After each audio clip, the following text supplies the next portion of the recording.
So as we continue working on the business idea generation worksheet, you've got your industries, you've got your goals, you combine the goals and the industries.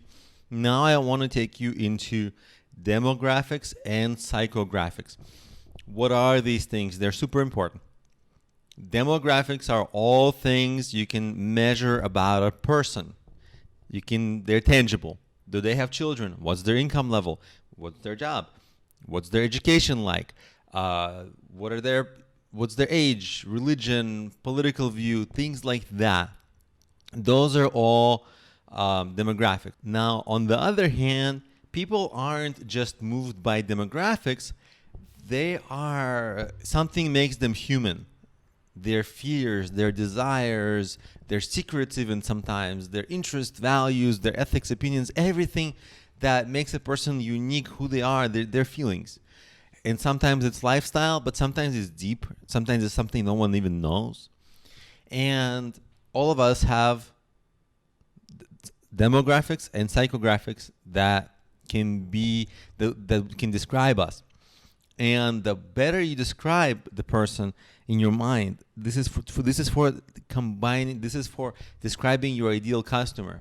So when you go through these and think about these, take your sentence that you wrote previously in the previous video. So for example, like making robot servants for people or whatever, or creating puzzle games or photography for sports, any of those examples, or any that you made really, because that's the important thing. And then for who is it? Is it for people who are engineers? And when I say sex, I don't mean sex, I mean male, female, you understand. That's just the way to denote that. Is it? And then are you doing things for wealthy people? Are you doing for the underprivileged people? And that, of course, will correlate with wealthy people can afford usually they can afford higher end products. And people who are underprivileged, your product quality can be lesser, but your cost can be smaller as well. You can do something for young people, for old people, people who like sports, who don't like sports, who like working out, who hate working out. This gives you a lot of directions to go on. And then, of course, you've got all these intangibles, the psychographics. So for example, let's do a couple of examples. I got 4 examples here. I'll kind of put them on the next page of this document so that it's easy for us. And what I'll do is, let's combine your industry that you picked and the goal and demographics and psychographics, and it will sound like pretty cool and unique business ideas. It will be random business ideas because I made them. But if you've been really honest with what your goals are, what your industry is, then these business ideas for you should be really on point and really should tap into your goals, tap into your passions, and really be interesting and compelling and unique. So, for example, here are some of my examples. So I have an industry, artificial intelligence, and I want to boost productivity for people.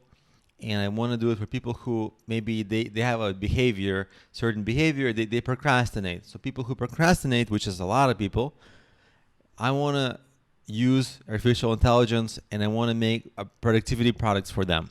Okay. And so that's a really cool approach, right? It's a new approach. It's an innovative approach, and it's definitely a huge problem area. So a lot of things are right about it. Of course, no idea is perfect and there's some things wrong about it, but at least it's a fantastic start.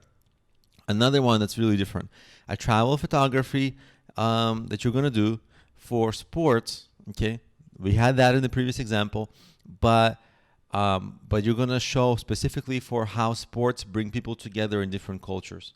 Okay, so this is something that's has a little bit of activism for it, and already has a predefined audience. And you've got the sports, you've got the different cultures, and then you've got the idea of bringing people together. Now, all these things will resonate with certain groups. Those are all big groups of people. And then you have a niche audience right away, right? That idea of niche is getting solved. Now, here's another thing. Exploring philosophy. That's something I want to do. I like philosophy and psychology. Huge passion of mine. and I want to create a blog or a podcast or a YouTube channel, maybe in your case for politics, you want to maybe show how philosophers view certain political issues, or psychology views certain political issues, or it doesn't have to be political. It can be on environment. It can be on ethics. It can be on anything. And you see, those are all ethics, values, interests. Those are all behaviors. Those are all psychographics. Those are all that all of us sort of are on, one side of the spectrum or the other of these, but we all deal with these issues, and or at least many of us do. And you can also create something entertaining and humorous, right, for people who are bored.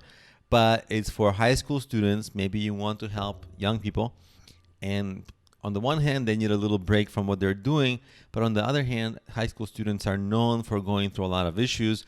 So this really a good idea for doing something for them that is, while entertaining, actually beneficial for them, while making them feel like they're not alone in whatever experiences they're going through, and so it gives them a little bit of a sense of belonging, gives them a little bit of just stability in terms of like referencing the world almost, right? So those are just random ideas I came up with. They all have, again, like I said, a lot of pros to them, but some problems to them. We're gonna talk about the problems and the good parts about it in the next video.